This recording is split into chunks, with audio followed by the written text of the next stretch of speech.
Even so, anyone claiming you can make big money quickly by buying Bitcoin should be kept at a distance. But in the midst of such sweeping global transformation, to dismiss Bitcoin as unworthy of serious study is even more reckless. Such voices should be kept even farther away. If the former commits the common folly of self-proclaimed prophecy, the latter suffers from a rare affliction, a simultaneous disregard for reality and knowledge. What's worse, this disease clouds not only the patient's vision, but also has a powerful, contagious effect on those around them. This has been repeatedly demonstrated over the years. My book, The Genealogy of Bitcoin Wisdom, written 6 years after I first encountered Bitcoin, is a true repository of insight. That was in April 2020, between these two extremes. Buy Bitcoin and get rich instantly, and Bitcoin isn't worth studying. Finding balance between these views is far more difficult than it seems. At the very end of the preface, I wrote this: over the past 6 years studying Bitcoin, I've met many who claim that they already know everything about it. These days, I find myself at odds with those who say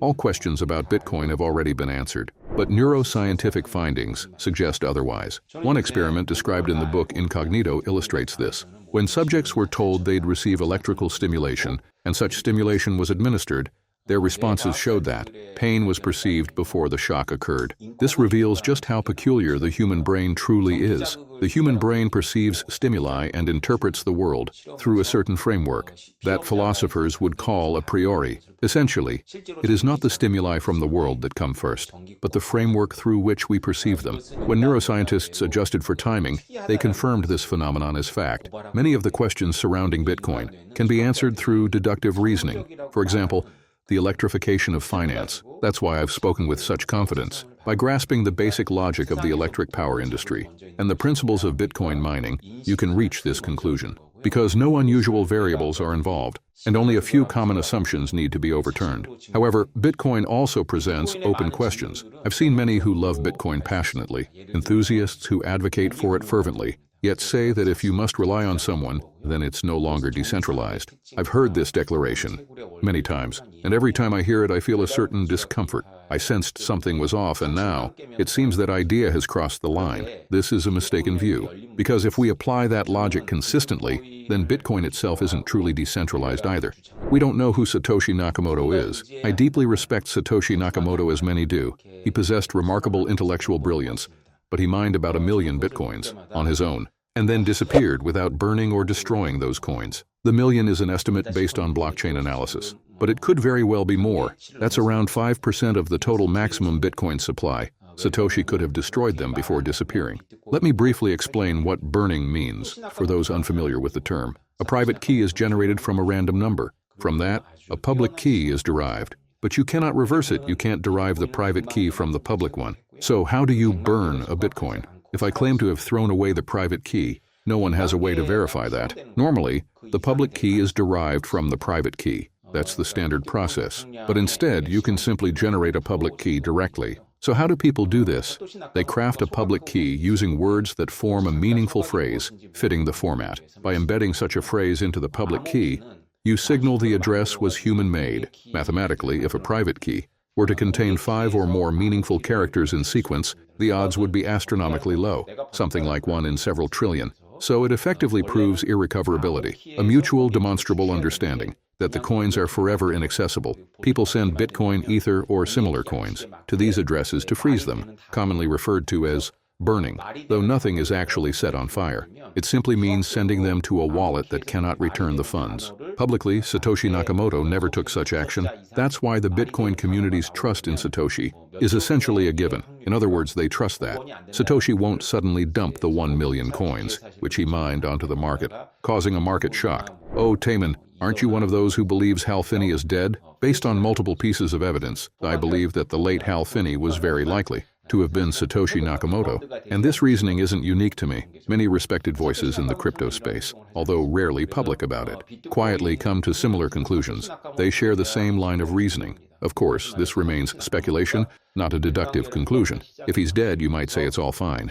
But then you're placing your trust in Hal Finney's family. In total, between 2.5 and 7 million Bitcoins are believed to be lost. Some even estimate up to 7 million. If we take the optimistic middle ground, say 5 million, as having been lost, then only 16 million coins are truly in circulation. That makes Bitcoin incredibly scarce. This is a phenomenon unique to Bitcoin. In the early days, no one expected Bitcoin to hold any real value, so it was mined in large quantities. You've heard of the pizza story. There were events like that. Even those who received Bitcoin early often forgot about it, threw away their computers, or passed away, resulting in lost coins. On the other hand, some believe whales are still holding large amounts. In reality, the term lost coin has been adopted more recently. In the early days, people used to call them dead coins. But these days, if you search for dead coin, you'll find a list of altcoins that turned out to be scams or collapsed into worthlessness. So the term lost coin is used deliberately. Now it's referred to that way, but perhaps the term itself needs some revision.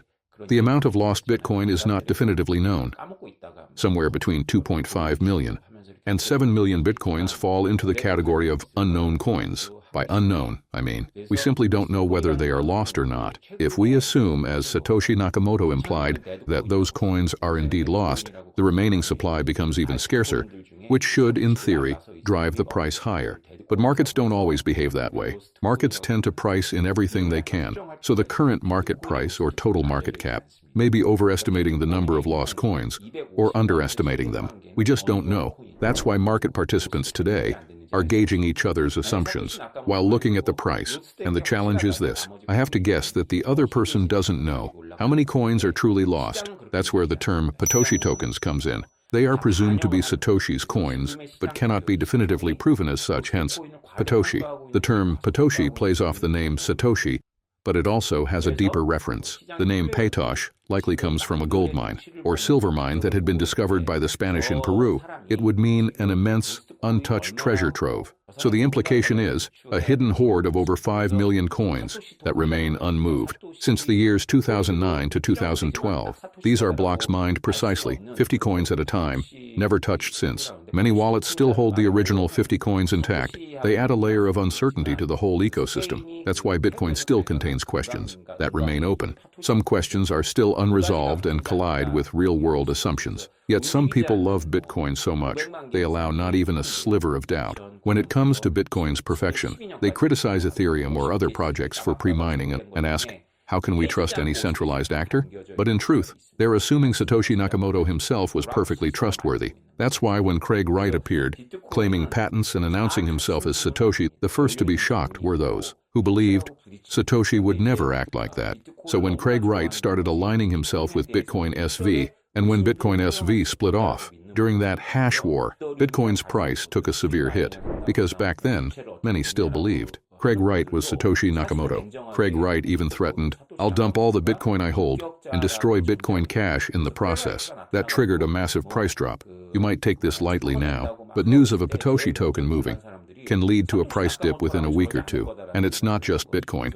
The entire crypto market tends to follow. So if you're a short-term investor, this is one of the most important factors to watch. Here's what I really want to say.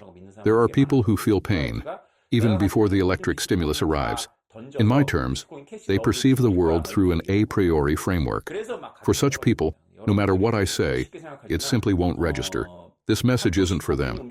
I'm not addressing those people at all. Rather, I'm speaking to those who recognize the significance of Bitcoin and who are committed to ongoing learning.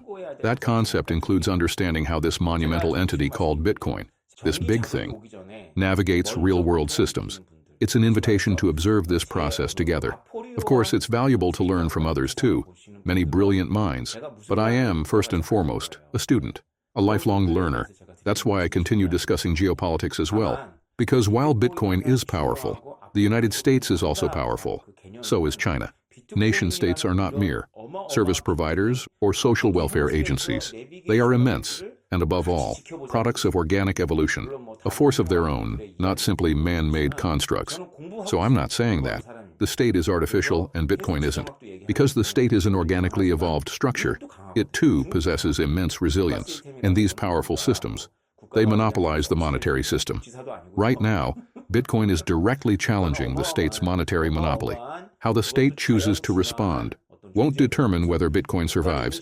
but it will affect when its price will rise. Most of the early Bitcoin adopters were a mix of brilliant minds and recreational drug users. Most of them were in their early 20s. They were incredibly lucky, and they saw Bitcoin as a tool for liberation, especially for personal freedom, so they bought heavily. But later, in plea bargains, especially after the Silk Road case, their identities and accounts were exposed. Take Charlie Shrem. He was a Bitcoin millionaire, but he still served a year in prison. He bargained his way out rather than fight the charges. He didn't insist on his innocence to the end. He simply accepted a one-year sentence, figuring, I've got money anyway. These people may sound bold in theory, but when things get personal, they tend to compromise. So you really have to ask yourself, are these people truly worth your trust? There are whales out there holding 50 BTC blocks, and if they're still alive, you have to ask, do they view Bitcoin with a kind of martyrdom of believing, this will be a blessing, I'll disappear with it like Satoshi Nakamoto, or are they just waiting to unleash it like a storm one day? Only you can judge that. Not all of them, of course. But if you study Bitcoin's early history, you'll see that many cypherpunks who advocated for drug freedom were among the first to mine Bitcoin, and they mined a lot. They still hold substantial amounts. So in a way, you're having faith in their character. Out of the total 21 million Bitcoin, a fixed finite supply, up to 5 million of them, some say even 7 million, fall into the category of unknown, and that's no small matter. It means we cannot confidently assert that Bitcoin is completely decentralized, at least not deductively. Even Bitcoin must navigate the real world. North Korea, for example, is now heavily using Bitcoin, which puts the Biden administration in a very awkward position. Ethereum's Vitalik Buterin, meanwhile, is signaling a willingness to cooperate with governments. At least from my perspective in this context. He's not saying it outright, but the message is there. So there's a lot we need to keep watching. If you've read my piece on aporia, you'll know what I mean. The idea of feeling pain before the electric shock. We have to sincerely ask ourselves whether that aporetic tendency exists within us, and reflect on it honestly. By acknowledging and managing it, we remain open to reality, and committed to continual learning. That's what Gewu Zhizhi really means. I've mentioned Gewu Zhizhi before. There are many interpretations, but at its core, it means banging our heads against the unknown, driven by the desire to truly understand, and that desire to know. It begins by admitting our ignorance. Not only are we ignorant, we are trapped in a mental prison built of a priori assumptions about how we see the world. Only those who can existentially confess this can truly practice Gewu Zhizhi. Have a great weekend, everyone. Thank you.